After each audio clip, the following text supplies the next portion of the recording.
nende peale. Märt Sults, palun. Aitäh, härra eesistuja, hea vastaja. Ma küsiksin nüüd konkreetsemalt sinu eelmise vastuse kohta. Kas on mingeid andmeid või mingeid üldistusi või mingeid täpsustusi, et kui suur osa Eestist on läbi variisikute maha müüdud võõrinimestele, välismaalastele? Et see, et on maha müüdud, see on selge, aga kas on mingisugust materjali, mis nagu kinnitaks seda, et läbi variisikute või läbi varifirmad on meie põllumaad maha müüdud, Tallinna linna kinnistud maha müüdud, Tartu, Pärnu, Võru, Valga, üksaskõik mis koht? Aitäh!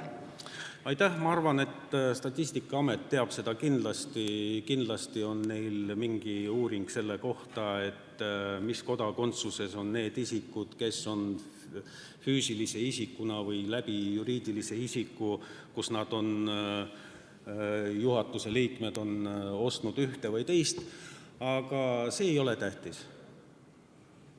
Hetkel see ei ole tähtis.